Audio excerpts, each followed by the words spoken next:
Hey creeps, I'm Taylor and this is TGI Crime Day.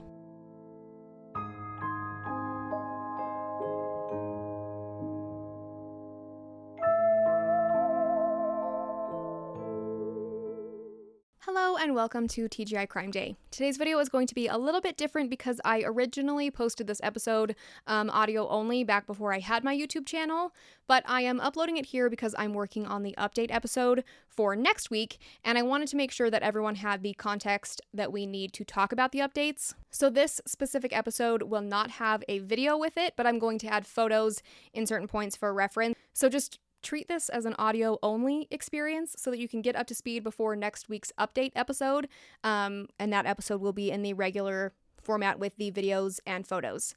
And also, please remember, as you're listening, this episode was originally recorded and posted in April of 2021 when this case was still fairly new, so obviously there have been a lot of updates and new information since then, which I will be going over again in the next episode.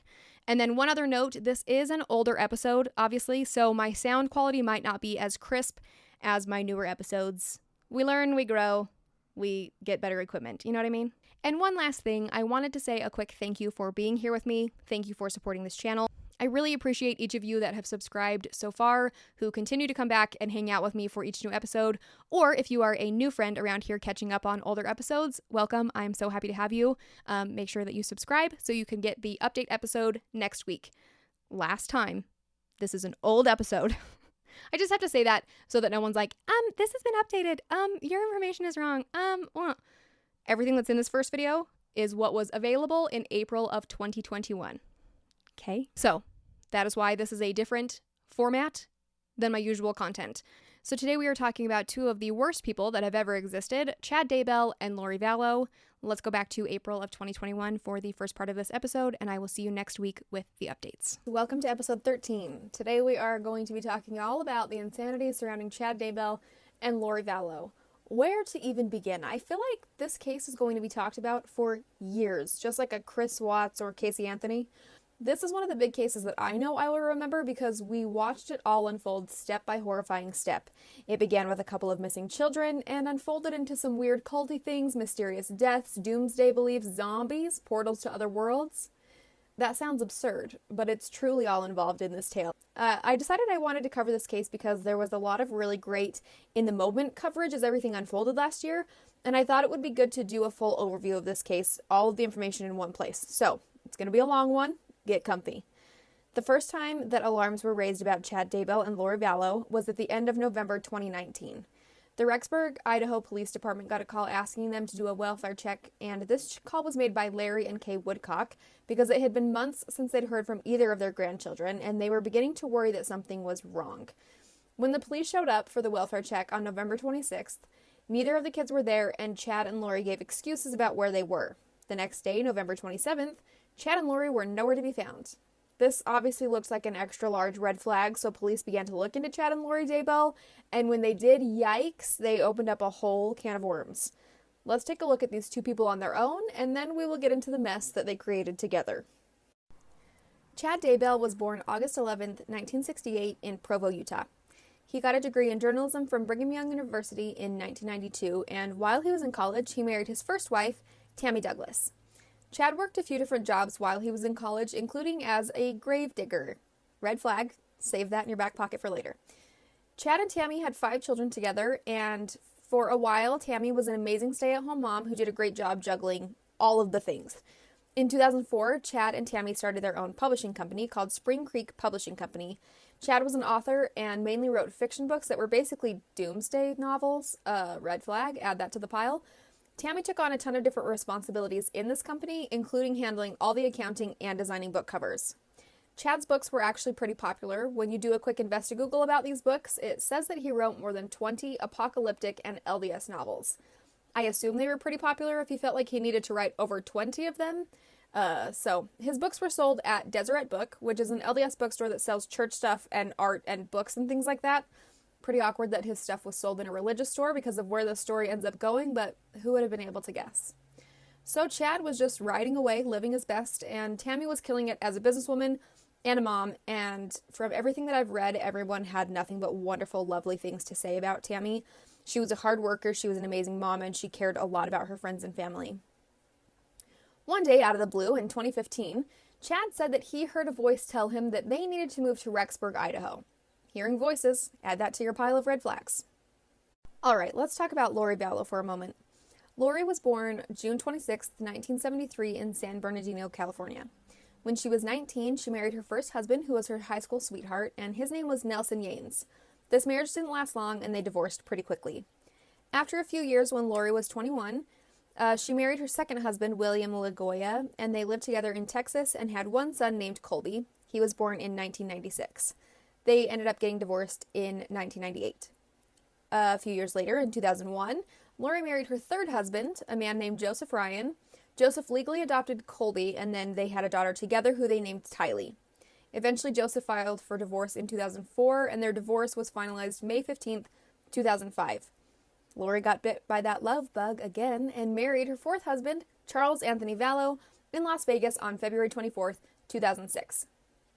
Charles also had 2 kids from a previous marriage, Nicholas and Zachary, and from everything that I've heard and read about Charles, he sounds like a super sweet guy, great dad, hard worker, and it seems like he and his first wife split up amicably. His ex-wife Cheryl has all good things to say about him, and it seemed like they still had a very good parenting relationship, even after they got divorced. Charles had been Catholic his whole life, but when he converted to Mormonism, because Lori was a member of the Church of Jesus Christ of Latter-day Saints, aka LDS, aka Mormons. I'll say LDS from now on because that's a mouthful. It seems like at first, Charles and Lori had a really good marriage, but then some weirdness started happening. From the very beginning, Cheryl felt like Lori was a bit of an oddball, to say the least. Nicholas and Zachary lived with their mom, Cheryl, most of the time, but spent alternating holidays, weekends, and summers with their dad and Lori. Lori was still in a custody battle with her third husband, and Cheryl said that they all ended up having to appear in front of court together, in front of a judge, to get everything squared away. And Cheryl said that at one point, the judge ordered cameras to be put in Lori's home after some strange incidents at their house. Nothing suspicious or criminal was ever found by this surveillance, but Cheryl always felt like something was off with Lori. Girl, you were right. And then she said that while they were in court, Lori seemed to love it. She loved the limelight, she loved being in court, she loved all of the drama. So Lori had a pretty big bouquet of red flags herself. Let's introduce another important character into this story, Lori's brother, Alex Cox. It seems like Lori and Alex had always been very close, and he was extremely protective of his sister. So protective, in fact, that he attacked Lori's ex-husband, her third husband, Joseph Ryan, after one of their many days in court for the custody hearings. In 2007, Lori and Joseph were meeting in a parking lot to exchange their daughter, Tylee.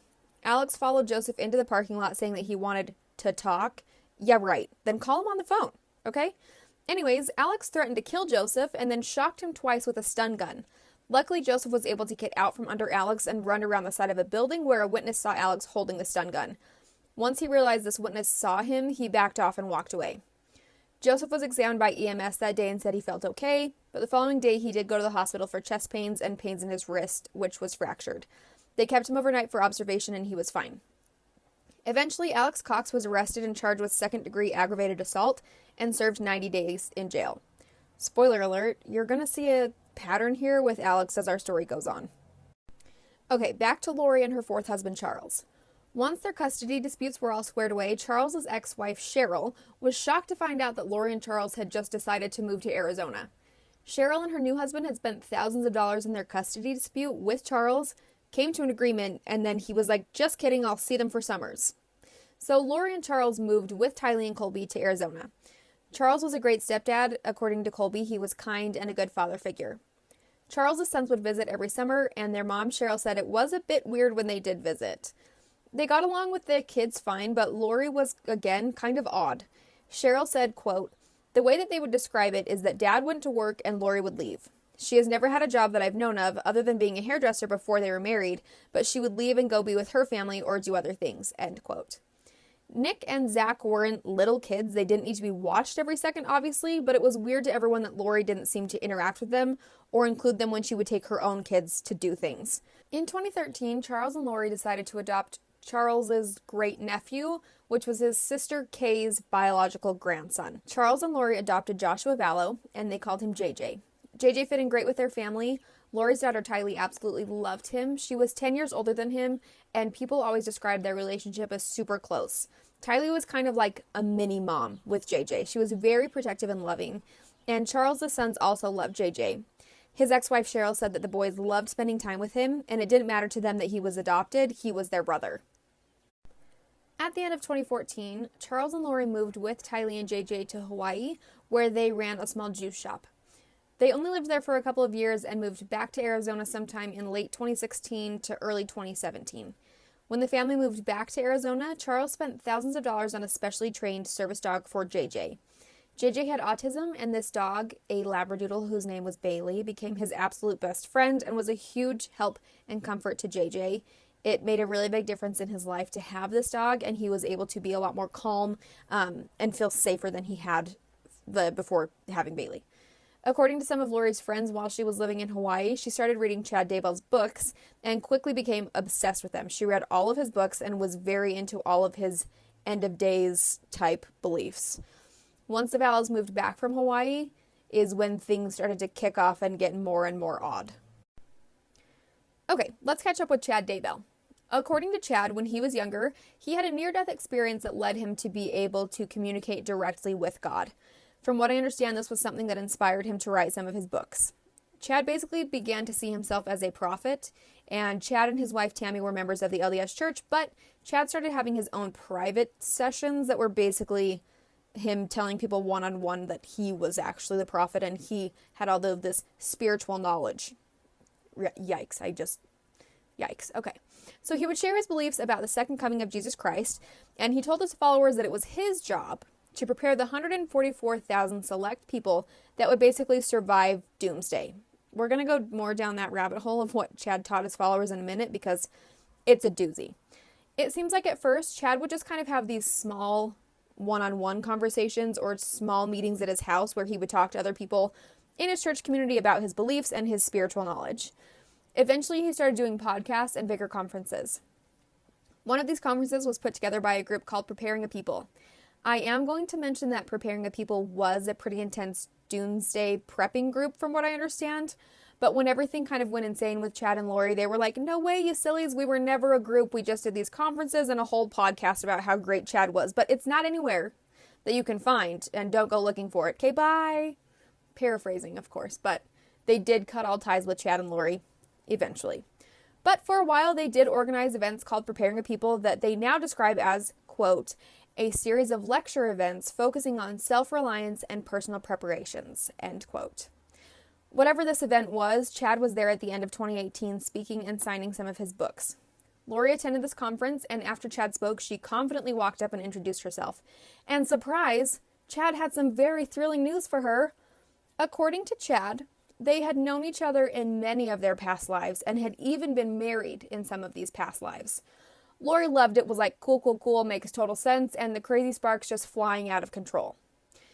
They were in constant communication after that, and Lori was all in on Chad's beliefs. They eventually started doing some of the Preparing a People podcasts together, and Chad would talk about his, quote, visionary gift that he'd received from that near-death experience. And he would tell all of his tales about gathering the 144,000 to get everyone ready for the second coming of Christ. Like I said, since then, all the Preparing a People stuff is gone. You can't find the podcast anywhere, and they've made it very clear that they did not have anything to do with Chad and his followers. When people reference Chad and Lori being in a cult, I don't think this was specifically to do with Preparing a People. I think that stuff Chad was teaching was his own personal thing. Of course, everyone that was in this following is like, it's not a cult, but like, does anyone in a cult ever come right out and say that? Okay, let's get on to the teachings of Chad, and you can decide for yourself. A few weeks after the conference, in October of 2018, Chad was visiting Arizona to do another conference, and he and a woman named Melanie Gibbs stayed with Lori so that they could all go to this conference together. Melanie was one of Lori's best friends, and while Melanie thought Chad's teachings were a little weird, she still liked him and still hung out with Lori because they made her feel very special and important by telling her that she was part of this very special, important 144,000 chosen ones. And she and Lori had obviously known each other in a past life, which, like, okay, we all have besties who feel like soulmates. I get why she stuck around at first. Kind of. According to Melanie, while she and Chad were staying at Lori's house, Lori's husband Charles was out of town, Chad and Lori would go on these morning jogs together and talk about things, quote, so personal it's hard to share with the world, end quote, whatever that means. I don't think I want to know what that means. Don't forget, Chad and Lori are both still married to other people at this point, so one day Melanie was like, hey, why don't you guys just get divorced? And instead of doing this creepiness behind their back, you can just be together, paraphrasing of course, to which Lori told her that they weren't allowed to do because of information that they were receiving from, quote, the other side of the veil. At first, Melanie was like, okay, you guys are kind of weird, but it's still okay. But then things started to take a turn. And let me say really quick, Chad and Lori both were members of the LDS Church, but the things Chad believed in and taught don't follow any of the LDS Church guidelines. I just want to make that clear so that no one is like, have you heard about those crazy Mormons who believe in zombies? What Chad was teaching was the gospel of Chad. So let's get into this. Chad said that he could create portals. He said that he could pray in a certain place in Lori's closet, for example, and if she stood where he had made this portal and he stood in a portal at his own house, they could connect spiritually. Sexy, sexy. Chad also had the ability to see people's past lives and was able to rank people based on their spiritual level. He had 4 pages of lists of biblical apostles, the current LDS church leaders, celebrities, friends, and family members, and they all had rankings saying how many lives each of them had had and if they were dark or light spirits. According to this chart, Lori had lived 21 lives, and Chad was on his 31st life. He'd been very busy. They both had 5 lives on this earth, and Chad was so special that he was considered a Holy Ghost. Also, remember how Chad had those special visions? Well, wouldn't you know it, he had many dreams and visions that his wife Tammy was going to pass away soon. As I'm sure you can imagine, while Chad and Lori are getting closer, Lori's marriage with Charles began to fall apart. I read that Charles was basically trying to do everything he could to make Lori happy, but things were just getting worse and worse and nothing was working. In January of 2019, Chad called Lori one day and was like, bad news, babe, your husband is a zombie. So according to Chad, Charles was now dead and his body was being possessed by a demon named Nick Schneider. And this was when things took a turn from weird, kooky, spiritual portals into terrifying. For me anyways. On January 28th, 2019, Charles was out of town on a business trip and Lori transferred $10,000 out of his bank account into an unknown account. The following day on the 29th, she transferred another $25,000 out of his account into this unknown account. That same day, Lori called Charles to tell him that she was a translated being, which basically means that she is a god now, and that she was sent here to gather this 144,000 people for the second coming of Christ, which according to her and Chad would be in June of 2020. She told Charles that if he got in her way, she would kill him. In another phone call, Lori told Charles that she was going to kill him and dispose of his body when he got home from his business trip, and she keeps calling him Nick Schneider, and he finally is like, what are you saying? Why do you keep calling me that? And she informs him that she knows Charles is dead and that Nick Schneider has taken his identity. I honestly think at this point, Charles was probably extremely concerned for his wife's well-being and her mental health, because these are not things that a mentally healthy person would be saying. And for one second while I'm telling this story, I actually feel kind of bad for her because clearly she's being brainwashed and she's not thinking clearly. And this person has convinced her that her loved ones are literally turning into zombies. But that moment of feeling bad for her is going to pass really quick. So after this whole Nick Schneider, I'm a god conversation, Charles tried to book a flight to get home and Lori somehow canceled that flight. Charles managed to get a new flight, and when he arrived in Arizona, he discovered that his truck was missing from the airport's parking. So he finally gets home. Lori is nowhere to be found. She's taken JJ, who was 6 years old at this time, and Charles's work laptop and all of his clothes were missing. On January 31st, Charles was really worried about Lori's mental health, and so he petitioned for her to be checked into the Community Bridges healthcare facility for a 72-hour hold and evaluation. He also took her purse and wallet out of her car so she wouldn't be able to leave again. And this is a little fuzzy from what I've read. Since she wasn't home when he got there, I'm assuming she came back and then they had this conversation. Either way, Lori realized that her stuff was missing from her car, so she went to the police and reported it as stolen. Lori told the police that Charles was lying and that this was all just some kind of weird misunderstanding. They were fighting. Yikes. And the police did encourage her to go to the healthcare facility and explain her side of the story. She went and voluntarily checked herself in, but was only there for a few hours, so I'm assuming that they couldn't force her to stay, and she probably had some story to get out of there because they cleared her and she left. After this, Charles was really upset, and his friends and family have said that he was really distraught and worried because she was being so strange. He eventually decided to file for divorce, and I think one big reason was that he was worried about JJ's safety. On February 8th, he filed for divorce, and just to sum everything up, here's part of the divorce affidavit. So that affidavit said, quote, "Mother, Lori Vallow, has recently become infatuated, at times obsessive, about near-death experiences and spiritual visions. Mother has told Father, Charles Vallow, that she is sealed, eternally married, to the ancient Book of Mormon prophet Moroni, and that she has lived numerous lives on numerous planets prior to this current life. Mother also believes that she was married to James the Just in a past life, and also lived as Mary French in the 1800s, who was Joseph Smith Jr.'s natural grandmother. Mother also informed Father that she is a translated being who cannot taste death and was sent by God to lead the 144,000 into the millennium. Mother believes that she is receiving spiritual revelations and visions to help her gather and prepare those chosen to live in the New Jerusalem after the Great War as prophesied in the Book of Revelations. On January 29th, 2019, during a phone conversation between the parties and after their physical separation, Mother informed Father that she was a god assigned to carry out the work of the 144,000 at Christ's second coming in July 2020, and that if Father got in her way of her mission, she would murder him."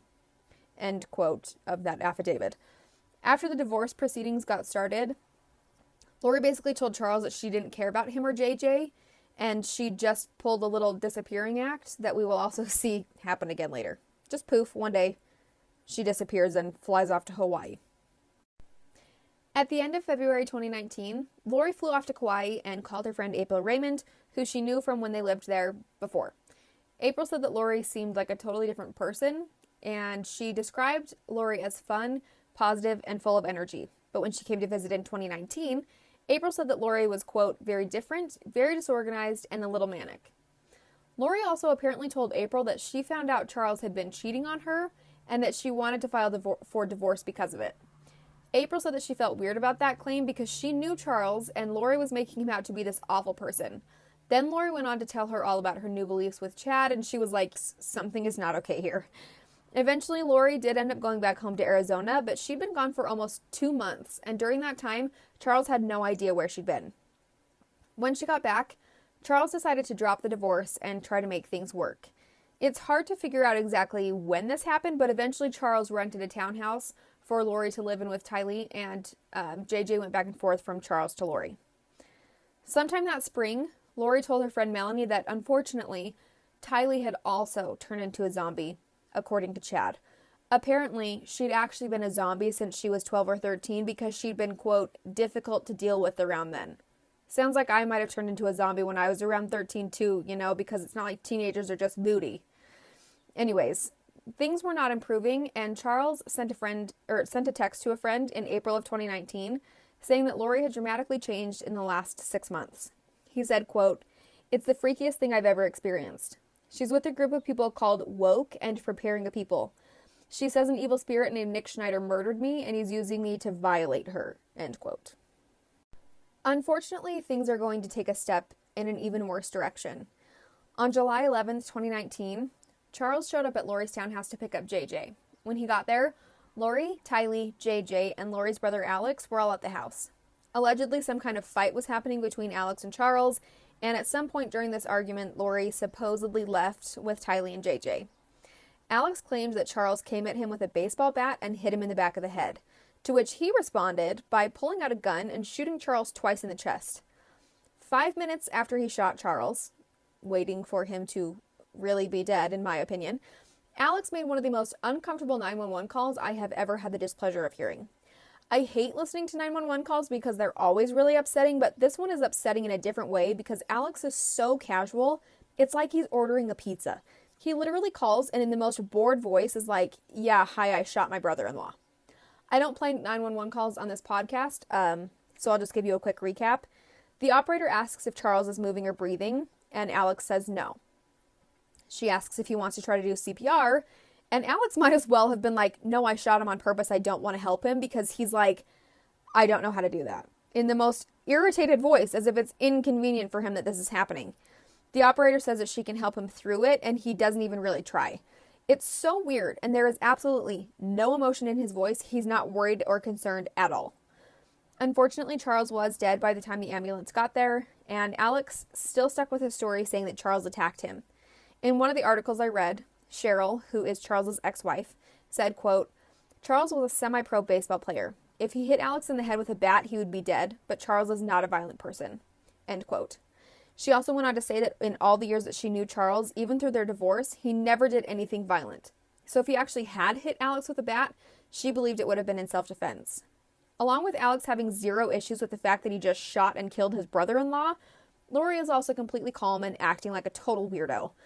Alex and Lori's stories kept changing, and it was hard for the police to tell if Lori was there or not when this attack happened, because at first, Lori was defending her brother. She was defending her brother and saying that she saw the fight and it was self-defense, and then in another story, she wasn't there. And in this body cam footage from the officers that arrived, Lori is seen smiling and basically joking with this officer that she's talking to. She says, quote, we just moved here. That's why the neighbors don't know us. I'm like, hi neighbors, sorry, end quote. She also told police that Charles had anger management issues, lie, and that he had gotten into a physical fight with her oldest son, Colby, when he was about 16. Lie. She's just lying. By all other accounts, Charles was not violent and was a great stepdad and father figure to Lori's kids. Colby had no issues and had never gotten a fight with him. I always try to give people the benefit of the doubt because no one knows how they're going to react in a time of trauma, but like maybe making jokes when your brother just shot and killed your husband at your house is not.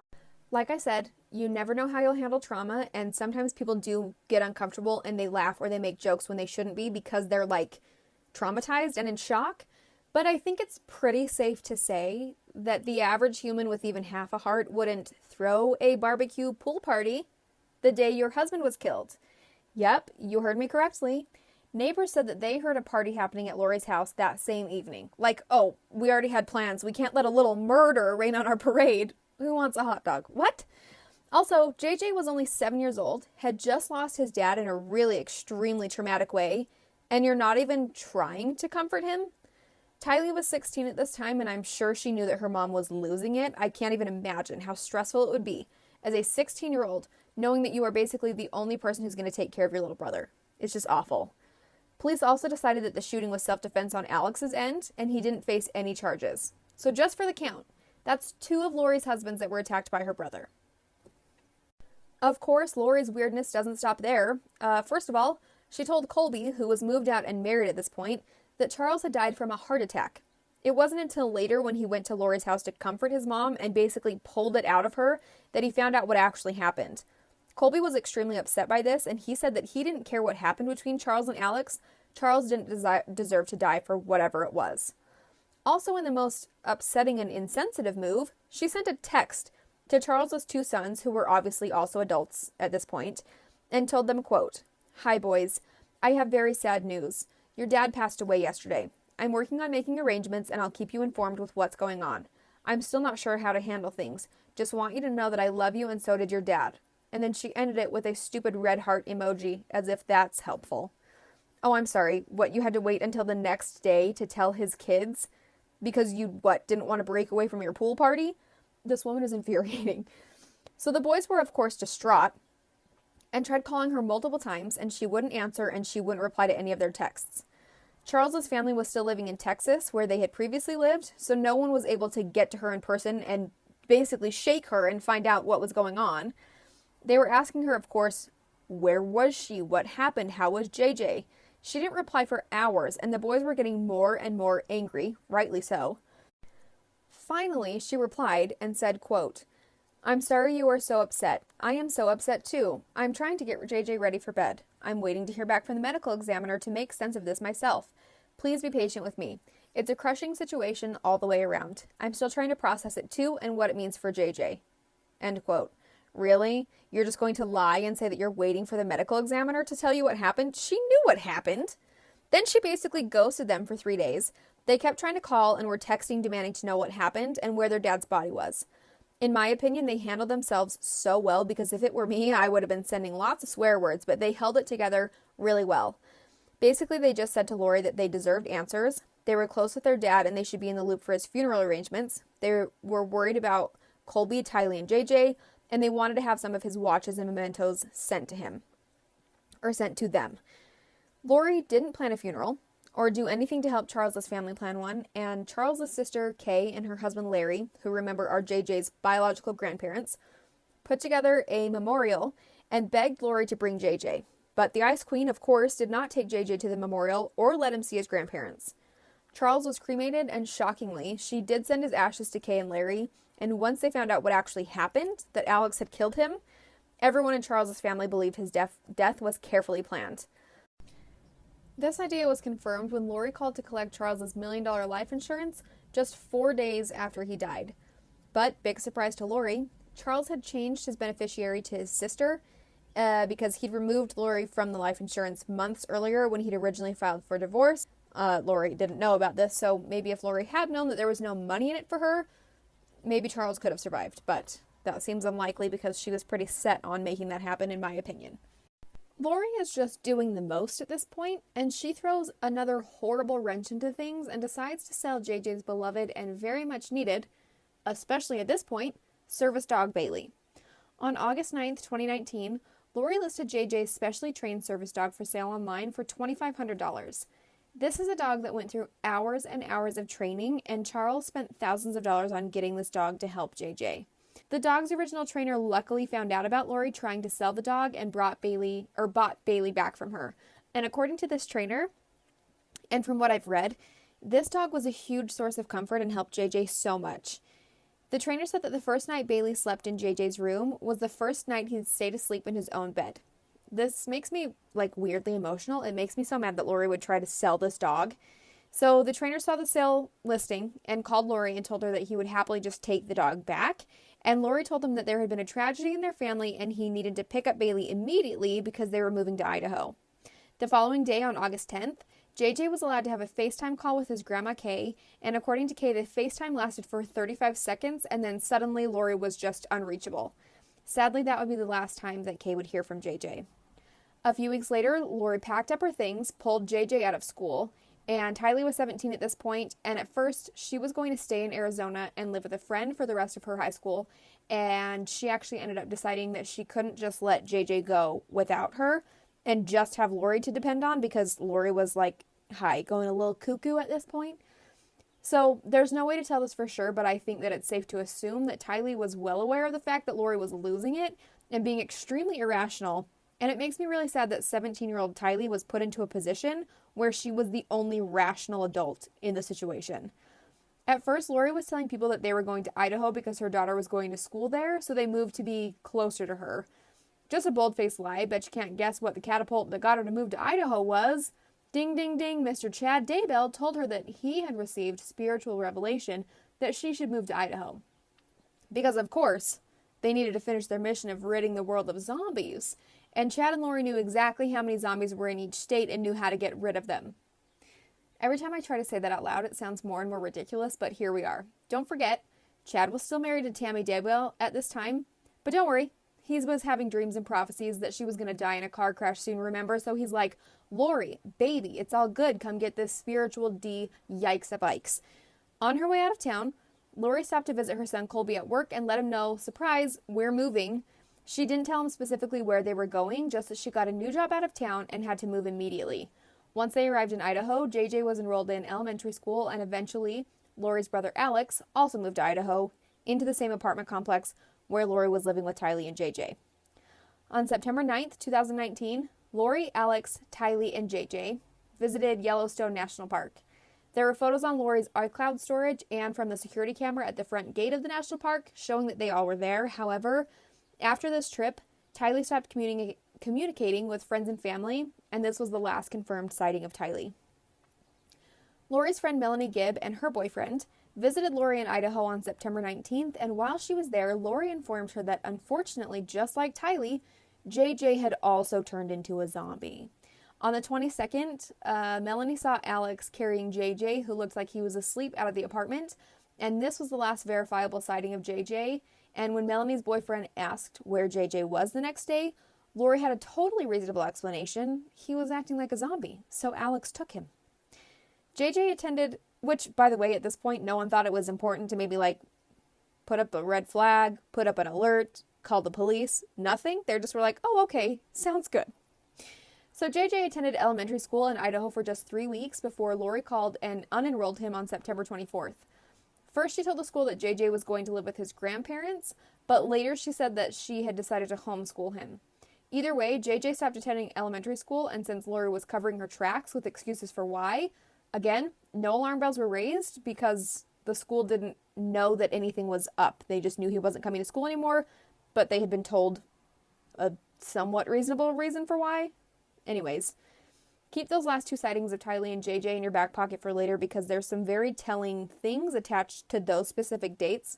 We'll get into it in a moment. Now that Chad and Lori are in the same state, everything starts heating up really quickly. Tylee and JJ are nowhere to be found, but that won't be reported for quite a while. Alex is all in with their schemes, and they're recruiting new members to this cult, zombie fighting squad. But there's just one little problem. They can't be together because Chad is still married to Tammy. One could argue that Chad could just get a divorce like a normal person, but let's face it, Chad's not a normal person. Plus, his special prophecy powers have told him that Tammy's going to die anyways. And, wouldn't you know it, crazy coincidence, someone attempted to attack Tammy right around that same time. Weird. On October 9th, 2009, Tammy was taking groceries into her house when a masked man ran up and pointed what she thought was a paintball gun at her. The man pulled the trigger several times, but nothing happened. She started yelling at him what was going on and yelled for Chad, and this man ran away. Tammy called and reported it to Fremont County Sheriff's Office, who, in my opinion, were completely unhelpful because they didn't try to look more into what was going on and told Tammy it was most likely a prank because, it's such a fun prank when some weirdo in a mask points a gun at you in your driveway. I doubt I'm the only one who thinks it's possible that this was a planned murder attempt, and I highly doubt that it was a paintball gun, just my opinion. Unfortunately, 10 days later, on October 19th, Tammy was found dead in their home. According to Chad, Tammy had gone to bed the night before with a terrible cough and just never woke up. She was only 49 years old, perfectly healthy by all other accounts, died suddenly in her sleep, but it was ruled natural causes, and Chad didn't want them to perform an autopsy. Which, doesn't it seem like there should be some kind of rule about autopsies being performed when people just die out of nowhere? Chad was just like, no, don't worry. I prophesied that this would happen, so we don't need to know what happened here. I just can't stand it. Later, when police began looking into all of these weird deaths and disappearances surrounding Chad and Lori, they found that on October 2nd, a week before Tammy was cornered by that masked man, there was an engagement ring ordered from Chad's Amazon account, and Lori's search history showed that she'd been looking at wedding dresses. So, you can make what you want of that load of crap. Chad received $430,000 from Tammy's life insurance at the end of October, and on November 5th, 2019, just a couple weeks after Tammy died, Chad and Lori flew off to Kauai and got married on the beach. They were smiling and laughing and having a grand old time. They both wore casual all-white outfits, and there's a photo of Chad playing the ukulele while Lori giggles without a care in the world. Death and missing children who turn into zombies just simply cannot hold back their love. Barf. After this, they told people that Tylee had actually died 2 years earlier in 2017, and that Lori had no minor children because they are garbage human beings. Okay, it's time to introduce 2 other passengers who have also recently boarded the crazy train being conducted by Chad Daybell. Lori was really close with her niece, Melanie Boudreaux, not to be confused with her best friend, Melanie Gibb. So niece Melanie was also now a big fan of Lori's new spiritual beliefs and was all on board with the zombies, the spiritual closet portals, the end of days stuff, all the things. After a few months of hanging out with Lori, Melanie gets the very unfortunate news that also her husband, Brandon, has been turned into a zombie. Yikes. So that meant that she needed to get away from him ASAP. Melanie's husband, Brandon, was shocked when she said that she wanted a divorce in June of 2019. They had 4 kids together, and he thought that they were really happy and everything had been fine. And it's hard to find exactly what went down between Brandon and Melanie because there are so many bits and pieces scattered between a ton of different articles. But from what I understand, Melanie and Brandon started on this insane custody battle, and one day Melanie basically just disappeared into the night and left to go live in Idaho to be closer to Lori. It was really hard for me to find out if she took her kids with her at first, but then later on it sounded like they eventually kind of went into hiding to get away from Melanie, so we'll get into that in just a second. On October 2nd, 2019, just 1 week before that masked man pointed a gun at Tammy Daybell, Brandon experienced a very similar attack. Brandon was outside his house in Gilbert, Arizona when he saw a Jeep pull up, and then a gun with a silencer poked out of the back window. A shot was fired that luckily missed Brandon, but it hit his car and missed him just by a couple of inches. Brandon obviously reported this attack to police, and it was put together pretty quickly that the Jeep that Brandon saw was registered in Charles Vallow's name. After Charles died, Tylee would sometimes drive this Jeep, but obviously since Tylee hadn't been seen in weeks, it's safe to assume that this driver was probably Alex. Allegedly. Okay? Brandon went into hiding with his kids at this point, and he was afraid of Lori's cult and what they could possibly do to him, since he probably knew everything that had happened with everyone else's spouses. He also said that he believed that it was Alex who attempted to kill him because his divorce from Melanie wasn't finalized at that point, so she would gain $1 million life insurance if he died. Pretty safe to assume, considering the bodies are stacking up at this point, you know? Like I said, Melanie left town. On her way to Idaho, Melanie was actually arrested and charged with criminal trespassing when she was spotted on Brandon's parents' property in American Fork, Utah on November 14th, 2019. She was released that same day and headed on to Idaho to really get in touch with her weirdness. As soon as Melanie moved to Idaho, she was assigned a boyfriend. She began dating a man named Ian, who Chad and Lori just happened to introduce her to, and 2 weeks later, at the end of November, they took a trip to Vegas and got married. Love was just in the air that weekend, because also, Lori's brother Alex got married in Vegas the day before Melanie and Ian. Alex married a woman named Zulema, who was also assigned to him. Introduced to him, because she was a friend of Lori and Chad, and was a big fan of Chad's work. The person who performed this ceremony said that it didn't seem happy or exciting for them. It seemed like this marriage was just a business transaction, almost as if it were arranged. So, Alex and Zulema got married, Ian and Melanie got married, but Chad and Lori were not at their beautiful ceremonies because by this point, they were on the run. This brings us all the way back to the beginning of our story, November 26th, 2019. Police showed up at Chad and Lori's home to do a welfare check on Tylee and JJ because no one had seen or heard from them in months. According to Chad and Lori, the kids were in Arizona with friends and relatives. Obviously, the police looked into this and very quickly discovered that they were definitely not there. At this same time, Chad called their friend Melanie Gibb, so not niece Melanie, this is friend Melanie again, to ask just a tiny helpful favor. According to Melanie, Chad called her and sounded really worried and upset and said, quote, "When the police call, don't pick up." And Melanie, of course, was like, excuse me? Chad told her that the police were looking for JJ, and at this point, Melanie was under the impression that JJ had gone to live with Kay because Lori said that JJ had turned into a zombie and was standing in the way of their mission, and she needed him out of the house, so she was sending him to live with his grandparents. Melanie thought that checked out. She thought he was living with his grandparents, and so when Chad said this, she was completely shocked, but she didn't initially call the police. However, a few days later, Lori gave her a call, and she said Lori sounded cheerful and totally fine, and is like, "This is all just so silly. I just need you to do me a quick favor. Just tell the police that JJ is with you." And she even went as far as suggesting that Melanie should go to the movie theater and take a picture of some random kids and say it was a picture of JJ at the theater because she had taken him to see Frozen 2. The intricate lies that this woman comes up with are just something else. Melanie was starting to worry, but she didn't want to believe that her friend could have done something to harm JJ, but she had this horrible gut feeling and finally decided that she was going to call the police. Yes, girl. I've seen people give Melanie Gibb a lot of crap for not doing something sooner, and she has said herself that she is incredibly naive, and at this point she just was thought that Chad and Lori knew everything, and she thought that she was following them and that they were on the right track, but she did come forward, so I know that it seems like she took a long time and it seems ridiculous, but on the outside, it's very easy to say that. If you've ever been in a situation where someone has convinced you of something and you're being gaslit, etc., we're not going to go down that rabbit hole.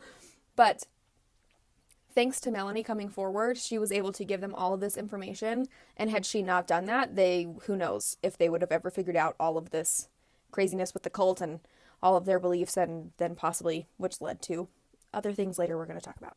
The police had been looking into the story that JJ and Tylee were in Arizona. Obviously, they were not in Arizona. So the following day, on November 27th, police showed up at Chad and Lori's house and were told by neighbors that they had abruptly left, and that Tylee and JJ definitely were not seen with them. As we have seen Lori do before, she just poof, flew right away. No one had any idea where Chad and Lori went. Obviously, they were being suspicious AF, so the police started doing some digging, including looking into Tammy's death that they now said was suspicious. 100% correct, it was very suspicious.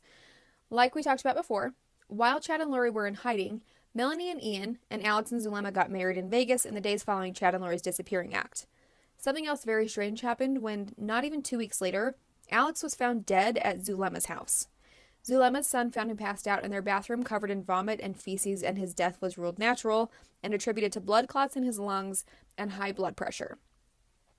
A lot of people, including myself, kind of, find this timing very odd and very suspicious, and it seems like all of these deaths are being ruled natural around these people. It's just another one of those things that adds so much weirdness to this story, and if he did die of natural causes, like, what are the chances? What a coincidence. So, let's move on. A couple of weeks went by, and on December 20th, police announced to the public that Tylee and JJ were missing and asked that anyone with any kind of information to come forward. The next day, police announced that Chad and Lori were officially persons of interest in their disappearance. Of course, Chad and Lori had people defending them, and on December 23rd, an attorney put out a statement on their behalf that said, quote, "Chad Daybell was a loving husband and has the support of his children in this matter. Lori Daybell is a devoted mother and resents assertions to the contrary. We look forward to addressing the allegations once they have moved beyond speculation and rumor." Yeah, okay. It's just laughable to me.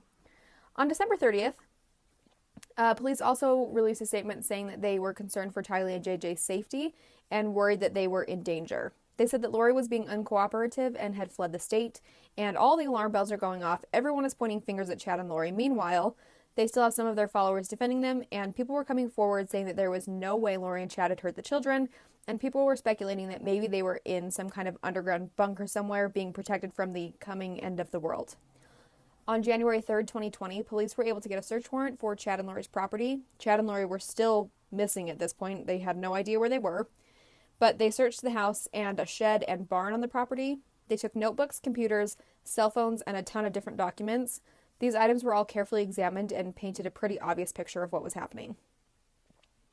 Let's just talk about a list of things that are coming out as police are digging through the mess that Lori and Chad have left in their wake. First of all, it was discovered that Lori had rented a storage unit back on October 1st.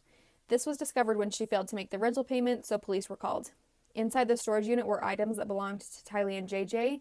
There were pictures and mementos that were described in one article as things you'd grab in a fire. So these were meaningful, important items of Tylee and JJ's, not just like random junk. Police were able to get a surveillance footage from this storage unit and saw 9 different visits to Lori's storage unit. Sometimes it was Lori and Chad, sometimes Lori and Alex, and sometimes just one of them on their own. On the day that someone attempted to murder Melanie's ex-husband, Brandon, there is a video clip of Chad and Lori carrying a tire and a removable car seat into the storage unit. This is very significant because the Jeep that Alex drove, the one that was spotted by Brandon, had a spare tire on the back that made it so the rear door couldn't open if it was on, and if he were allegedly going to crouch in the back seat and allegedly point a gun out the back, the seat and that tire would need to be moved. The following day, there's footage of Alex visiting the storage unit alone and picking up the tire and the car seat to be put back into the Jeep, allegedly. Did I do that correctly? At first, Melanie was standing up for Alex. They had been very close, and she said that he had nothing to do with the attempt to shoot Brandon because Alex had been with her. And he couldn't be in Idaho and Arizona at the same time. Remember, their portals were only spiritual portals, not actual portals. So he couldn't have been in both places. But police were able to determine that it was Chad and Lori who visited the storage unit that day, not Chad and Alex. So it's strongly believed that Alex could have been in Arizona that day. Allegedly. Am I doing that right? I'm not trying to get sued. Alleged. It's all alleged. Let's also talk about Alex's cell phone records. So remember a while back when I told you to keep the dates Tylee and JJ were last seen in your back pocket for later? Well, it's later. Tylee was last seen on September 8th, 2019. The following day, Alex went to Lori's apartment at 3 a.m., and then a phone ping placed him at Chad Daybell's house in their family's pet cemetery, which is just a yikes on its own, right? That same night, Chad's neighbor reported hearing a gunshot. Chad, always covering his back, texted his wife Tammy on September 9th at 11:53 a.m. and said, quote, "Well, I've had an interesting morning. I felt I should burn all the limb debris by the fire pit, and it got too soaked by the coming storms. While I did so, I spotted a big raccoon along the fence. I hurried and got my gun, and he was still walking along. I got close enough to that one. Wait, what? I got close enough that one shot did the trick. He is now in our pet cemetery. Fun times." That text just drives me nuts. If that's any indication of how his books are written, I can't. Now that we are, hindsight, it's very easy to tell that text was very much overplayed and was very much an excuse to be like, here's why there was a gunshot, here's why I was burying something. And later police did say that this text, compared to the way that Tammy and Chad normally texted, was very odd because their text conversations were usually very quick, very short. There was no reason for him to send her this paragraph telling this tale of the raccoon that he found in the backyard. Anyways, let's move on. As for the last day that JJ was seen, which was September 22nd, 2019, Melanie Gibbs saw Alex carry JJ, who appeared to be asleep, out of Lori's apartment. Lori said that JJ was climbing the walls, literally climbing the walls, and knocking pictures of Jesus over, which meant that he was definitely a zombie, so Alex had to take him away. Around 10 a.m. the following day, a ping on Alex's phone placed him at Chad Daybell's house, again, near a pond on his property. 2 months after they jumped ship, police were finally able to locate Chad and Lori in Kauai. Of course, because it was Lori's favorite hideout. When she's in a pickle, that's where they went. On January 25th, 2020, Lori and Chad were served with a court order that required them to, quote, physically produce Tylee and JJ to the Idaho Department of Welfare in Rexburg, Idaho, or to the Rexburg police within 5 days of being served the order, end quote. I remember when that happened, and I remember being like, yeah, right, these people are nuts. They are not going to follow this. They're not going to show up with these kids. During this 5-day period, there were reporters flocking to this resort where Chad and Lori were staying, just still enjoying their vacation in the sun, and asking them, where are your kids? What did you do to them? I remember seeing one video where this reporter is following Chad and Lori, and he says something like, the whole country is worried about your kids.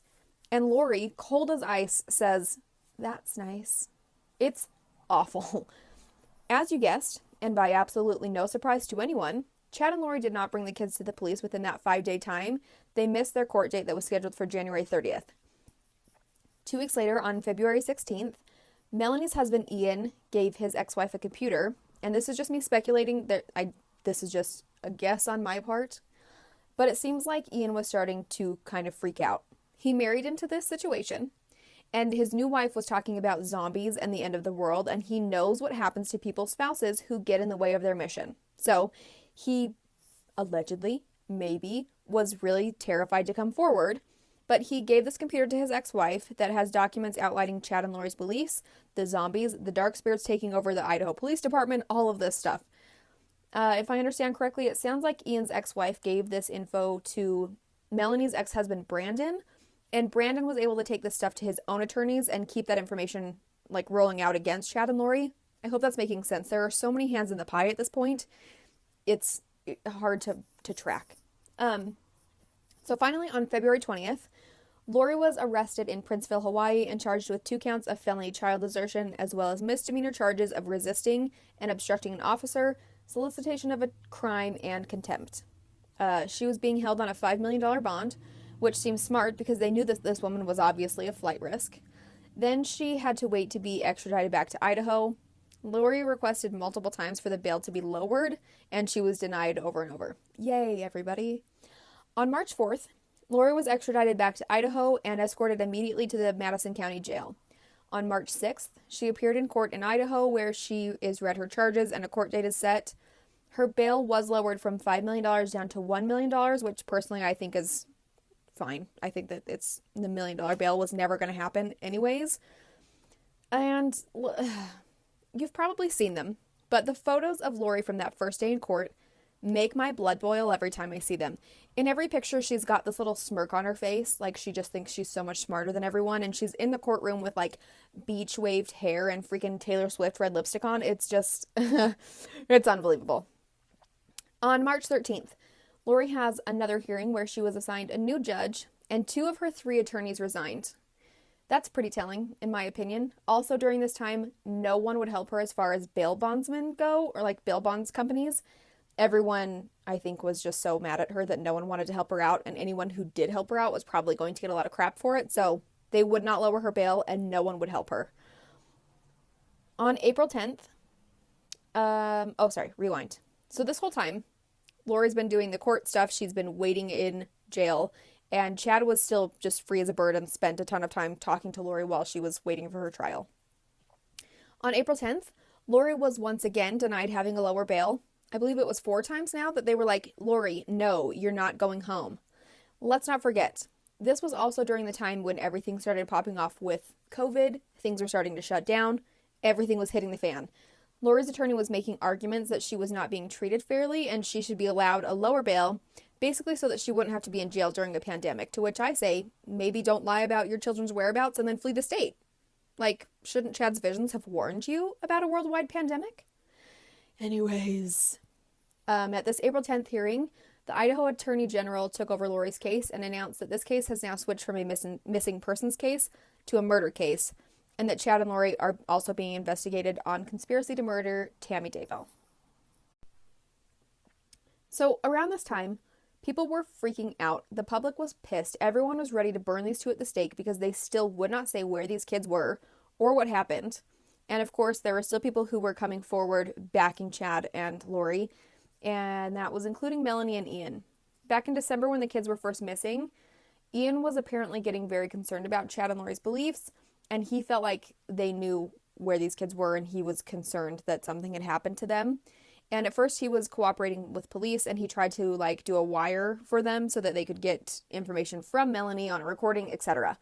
But then it seems like he pretty quickly was like, never mind, I spoke too soon, I misunderstood something, there's nothing going on. From what I understand, he kind of flip-flopped, which I don't blame him because he's in the middle of all of this and it probably was horrifying. But also, just then get out of there. I don't know. None of my business. Moving on. In May of 2020, Ian and Melanie did an interview with the East Idaho News. Their lawyers were present for this interview, and you can go and watch it. I think there are actually 2 interviews that they did. I'm not going to go too in depth because it was mostly just them defending Chad and Lori and saying that it was ridiculous that anyone would say that they could hurt their children and that the kids were fine. And if Lori and Chad said that the kids are okay, then they're okay, which we know is not true.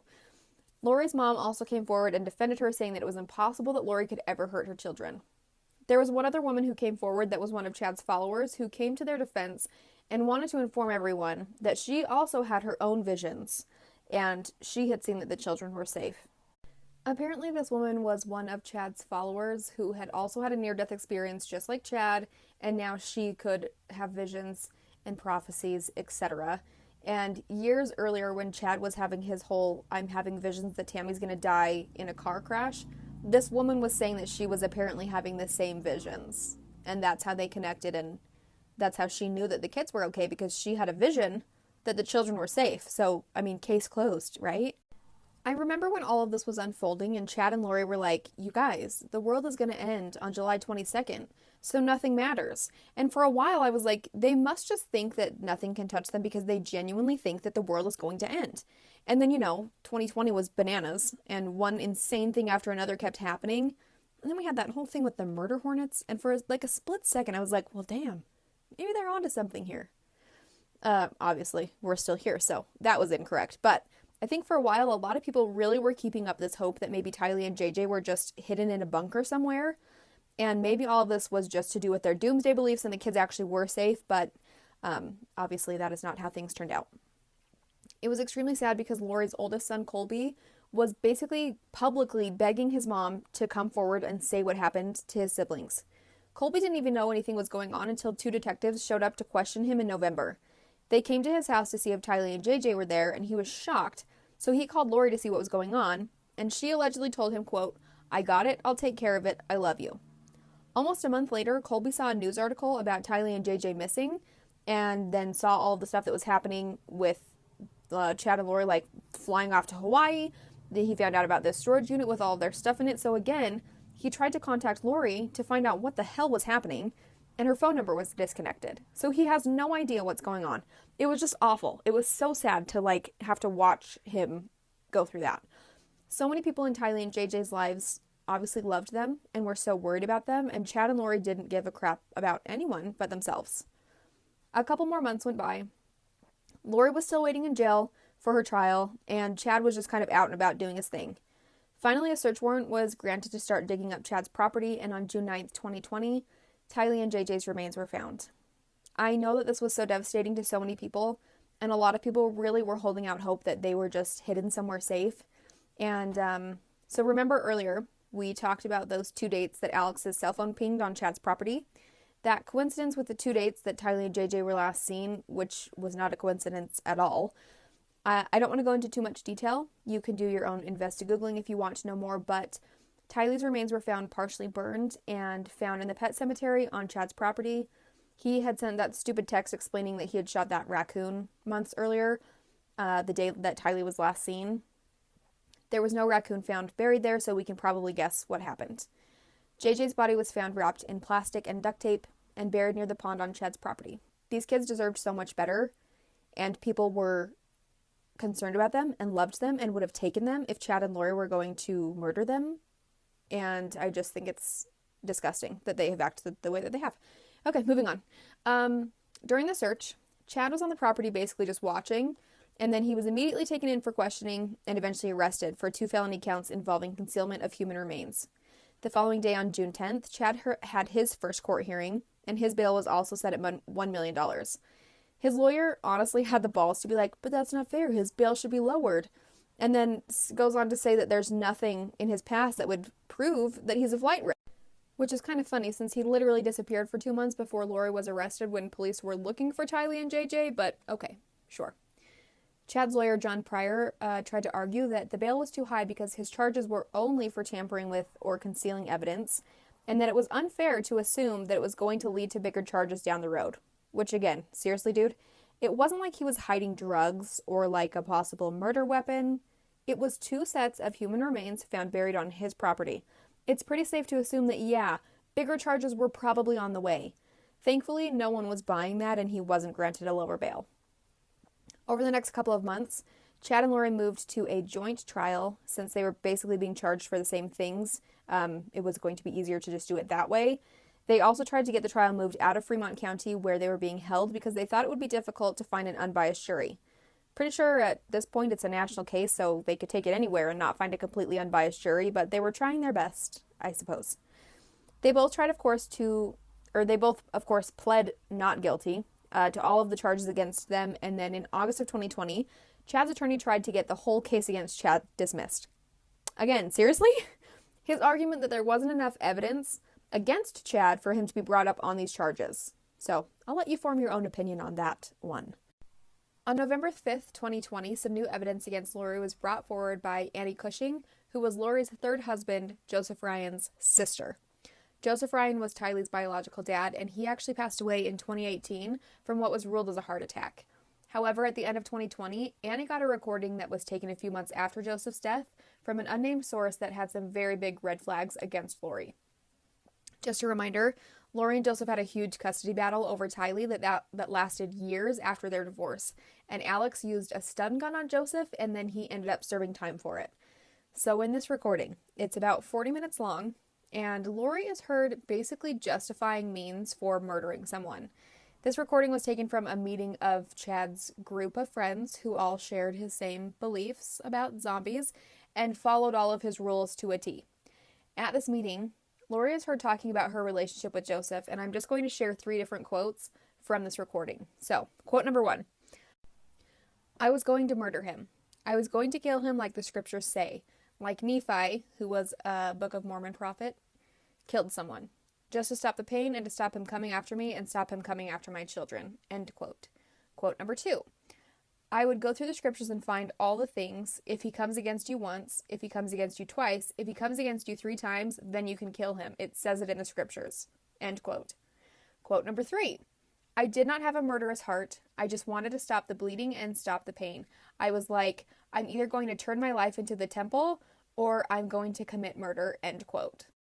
Lori has alleged that Joseph was violent toward her, and she tried to justify that if she had decided to murder him, it would be fine because all of these things she read in the scriptures, which I'm pretty sure it's like number one rule, thou shalt not kill, but this was Lori's own interpretation of what she was reading. As part of the investigation, they did re-examine Joseph Ryan's remains and determined that he did die of natural causes. Innocent until proven guilty, and I don't want to accuse anyone of anything they didn't do, but Tammy Daybell's death was also ruled as natural causes, and so is Alex's. Again, just seems like a lot of coincidences, but, you know, sometimes these things actually do happen. Just speculation, we're going to leave that alone. As you probably know, these kinds of cases can take months or even years to actually go to trial and have formal convictions. There's a lot of moving parts, especially in this one, so things are still in the works, but let's talk about a few updates as of April 2021, which is when I'm recording this. First of all, Tammy Daybell's body was exhumed for further investigation, and in an article from February 4th, 2021, the Fremont County Sheriff's Department said in a press conference that they have the results of Tammy's autopsy and they will not be releasing them since they're part of an ongoing investigation, which I think is interesting and kind of telling because they were really quick to say that Joseph Ryan's death was natural, as well as Alex Cox's death that they also looked into, but they're not releasing the autopsy from Tammy's the information from Tammy's autopsy. I don't want to assume anything since there have been no more updates on the cause of Tammy's death, but that is suspicious and something that will be interesting to see how that all plays out. The prosecuting attorney, Rob Wood, said that they are looking to file conspiracy to commit murder against Chad and Lori, and at first he said that the death penalty wasn't something he wanted to pursue, but that it wasn't off the table. In March of 2021, Rob Wood requested to have a Missouri special prosecutor named Rachel Smith added to his case. Rachel Smith has experience with death penalty cases, so who knows what that means, we'll see. Chad and Lori have both had their preliminary hearings, and their joint court date is scheduled for July of 2021. Until then, we just wait. I think that they originally had something scheduled at the beginning of the year, but then it was pushed to July, so we will see. This case is insane, and most of all, incredibly heartbreaking for all of the families involved. For the most part, family and friends of Chad and Lori have been completely shocked by what happened and had no idea the secrets that these two were hiding and the lies that they were spinning. It's just horrible all around because there was really no reason for it to have turned into this. And there were plenty of people around Tylee and JJ who, like I said earlier, would have happily taken them in. And what Chad and Lori did and are now trying to get out of is just vile, in my opinion. At the end of the day, the most important thing is that there is justice for Tylee and JJ, and I hope that this trial is not something that keeps getting pushed or drags on forever, or that somehow these people pull a Casey Anthony. Again, we will never speak of her, because these kids deserve justice, and there is so much evidence, and it's so obvious what happened. Anyways, thank you for being here. I'll talk to you soon, and just remember, don't ever let anyone convince you that they can talk to you through a closet portal. Or that your husband has turned into a zombie. Okay, bye!